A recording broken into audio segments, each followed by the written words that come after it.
sa ating bagong vlog. Ipakilala ko sa inyo guys ang aming new baby. Si Georgia pala guys. Hi, Miss Georgia. Kaya pala nilagyan ko si Georgia ng damit guys kasi malamig sa ngayon. Pero may heater kami guys, kaya itikop ko muna tong damit ni Georgia. Come on darling. Come on darling. Give mommy a kiss, babe. I love you, darling. Guys, look at our new baby, guys. Her name is Georgia. Say hi, guys. Did you see that? Say hi. Did you say hi, guys? Did you say hi? Say hi, everybody. My name is Georgia. My name is Georgia. Say hi. Hi, everybody.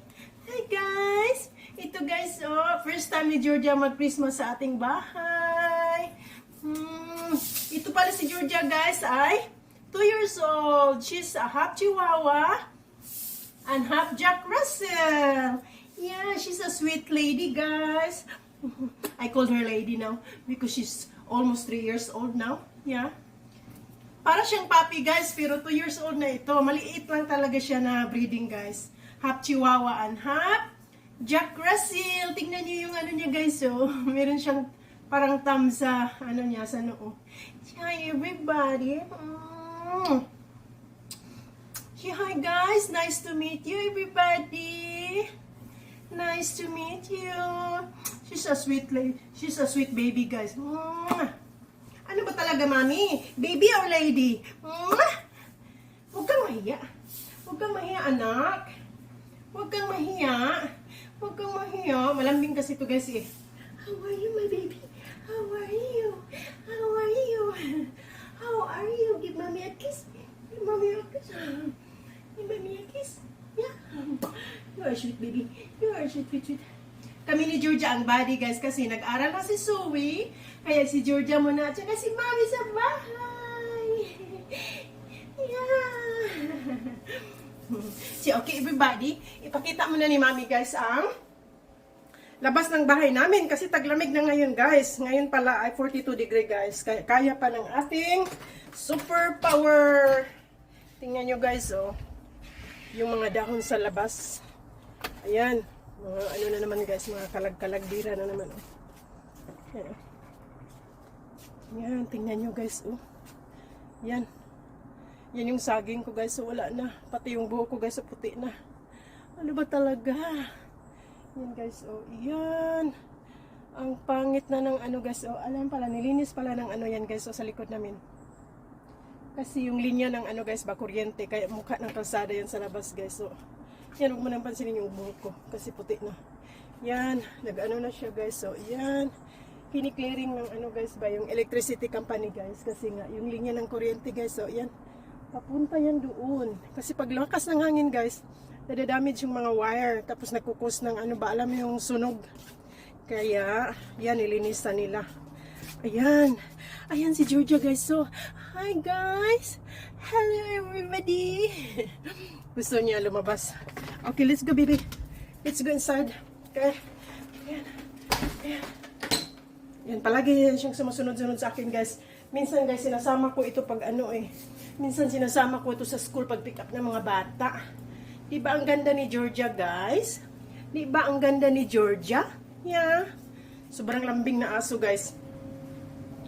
Kaya ipakita muna natin yung harap ng bahay natin, guys. Ipakita natin sa inyo ang harap ng bahay. Ang ating camera. Baby, I'll be back, okay? I'll be back, okay? Yeah, okay. No.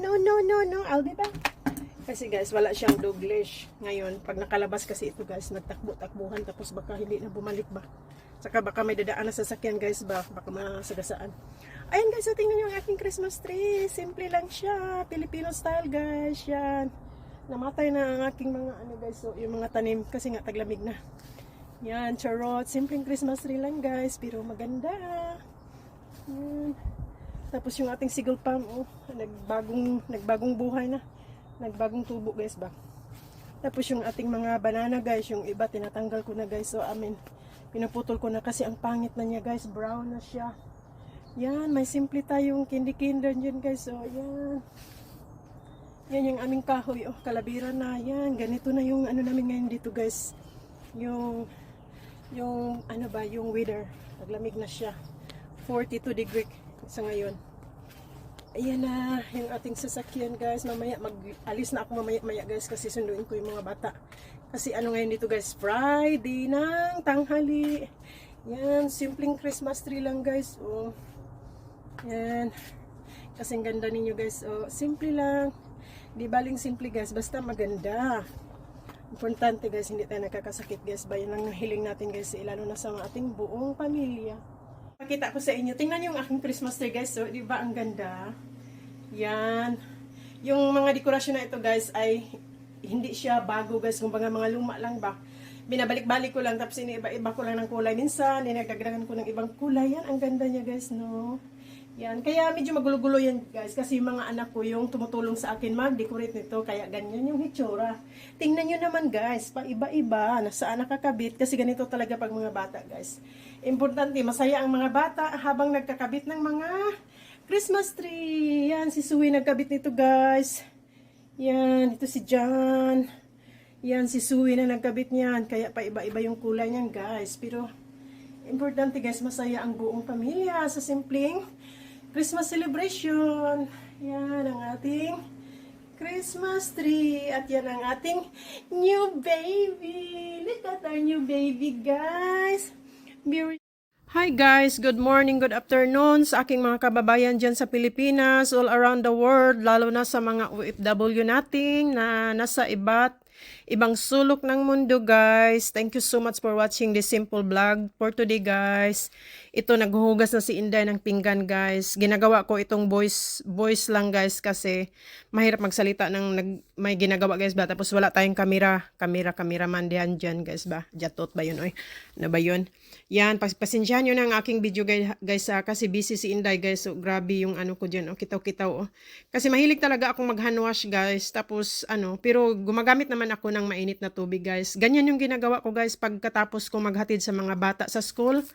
Early in the morning guys, alas 7 pa lang alis na ako ng bahay. Pagkadating ko sa bahay guys, balik. Ayan ang ginagawa ni Inday. Grabe yung guys, grabe yung mga alikabok, yung mga kalat-kalat dyan, na kailangan linisin. Ganyan yung ginagawa ko sa araw-araw guys. Kaya ngayon lang ako nakapag-vlog ulit kasi sobra talagang busy guys. Tapos tinatamad ang inyong lula. Kaya ito guys, weather lang guys ba, parang na rin, parang nasa mood natin guys ba, weather, minsan wala sa mood. Ganyan. Yan, pabalik-balik lang yung ginagawa ko guys, araw-araw, ganyan lang ako. Tapos may aso tayong maliit sa ngayon. Yan, ang body ko for today guys, everyday pala, not for today, everyday. Yan. Nagpupunas-punas si Inday guys, kasi ganyan. Alam mo naman yung mga asawa nating mga afam. Kailangan malinis. Pero medyo magulo kasi hindi naman tayo gaanong mayaman guys dito sa Amerika. Yan, punas-punas gud Inday kayod kabayo, ganyan. Walang guys, walang madaling gawin sa trabaho guys. Kailangan talaga paghirapan. Charot. Pero may sweldo ako niyan guys ha. Yan, pero maliit lang yung sweldo ko guys kasi alam nyo na, trabahong bahay lang naman guys. Parang lang natin sa asawa natin guys ba, yung alam nyo na. Pampadala sa Pilipinas guys, yung kunting pira na binibigay ng ating mga apam. Yan, ganyan. Kayod giday, kayod jud, ganang. Walang walang alikabok pagdating ni Mr. Ganyan. Yan, mabilisan guys. So, talagang ko yan guys kasi mahina talaga yung, mahina. Yung yung video na yan guys ba, nilagyan ko lang ng speed konti kasi medyo mataas yung video natin guys pag hindi natin ini-speed yung yung ating video. Ganyan yan guys. So yan, kahit makintab yung na yan guys, maalikabok pa rin yan sa personal. Yan, map, ganyan lang yan guys. So, map tayo. Mas madali guys yung gawin guys pag i-voice lang guys. Baka yung magbibideo lang ako guys ba tapos hindi nagsasalita. Tapos dinagdagan ko na lang kung ano yung mga ginagawa ko guys. Ganyan lang para medyo madali. Yan, sige day, kayod kabayo. 6 minutes pa ito guys. Yan, pabalik-balik yung ginagawa ko araw-araw guys. Kasi alam nyo na pagdating ni Mr. walang reklamo ba, kailangan. Alam nyo naman, sikat tayo sa buong mundo guys na masipag, malinis sa bahay, mapagmahal sa pamilya, ganyan. Buhay Pilipino, all around the world. Yan, naglinis ako sa aking living room naman guys. Kanina sa kitchen yun. Ngayon sa living room, yan, makalat guys. Maraming mga abubot. Ganyan talaga pag may mga bata guys, lalo na pag may aso. Lalo na pag taglamig guys, kailangan lagyan mo ng kumot kahit saang sulok guys, kasi yung aso natin kailangan komportable at hindi lang aso guys, yung ating mga anak. Meron namang heater sa loob ng bahay namin guys, pero minsan nag-conserve electricity din tayo guys. Kailangan yung heater pag nasa living room lang yung tino-turn on namin guys. Hindi kami nag-centralize kasi sobrang mahal. Lahat ng ano ngayon guys, mahal na, mahal, sobra mahal. Paano na yon? Yan. Nilagyan ko pala yung supa namin ng ano guys, extra cloth. Supa, as in supa lang talaga yan guys. Nilalagyan ko lang ng extra cloth guys kasi may aso tayo. Alam nyo man ang aso guys. Kahit saan, lalo na pag hindi napaliguan guys, medyo maamoy-amoy. Kaya kailangan para hindi gaanong ma-damage yung ano guys ba, yung ating sofa. Kasi ang sofa sobrang mahal. Grabe, mabuti na lang yung aso namin guys, mabait. Hindi kinikit-kit yung aming mga gamit. Mabait yung adopted namin na aso ngayon guys. Ayan si Inday, nagbabacuum na naman. Pasensya na guys akong vacuum guys. So nakita nyo yung dumi, ang dami ng dumi guys. Hindi ko pala naitapon yan guys. Pero malaki pa naman yung storage niya guys sa dumi. Yan, mga buhok-buhok ng aso yan guys. Yan, mga buhok-buhok ng aso yan, marami. Kaya kailangan araw-araw mo binabacuum yung carpet. Kasi yung ano guys, yung sahig naman na kahoy, madali lang naman walisin yan. Pero yung carpet talaga guys, kailangan mo talagang i-vacuum. Yan, sige, kayod kabayo. Kayod kabayo, talaga yan. Ganyan, dito sa Amerika guys, hindi lahat dito sa Amerika ay madali. Kaya yung iba sa hindi nakarelate, hindi ibig sabihin na sa Amerika ay masarap ang buhay, madali ang buhay. Hindi po namin pinupulot ang pira dito sa Amerika, lalo na sa aming mga asawa. Talagang naghihirap din sila, nagsusumikap din sila para sa sariling pamilya. Hindi yung pinapaulan-ulan yung pira sa Pilipinas, sa pamilya sa Pilipinas. Kaya relate kayo dyan, yung mga Pilipino abroad. Hindi ibig sabihin may apam ka, ano na yung buhay mo sa Amerika, lalo na pag may mga anak na. Hindi madali, lalo na sa ngayon, mahal na lahat. Kailangan kayod kabayo. Naawa nga ako sa asawa ko guys, kasi kahit naghihirap yan, nakapagpadala. Ko, simple lang siya. Kaya yun lang guys. Thank you so much for watching everybody. Bye guys.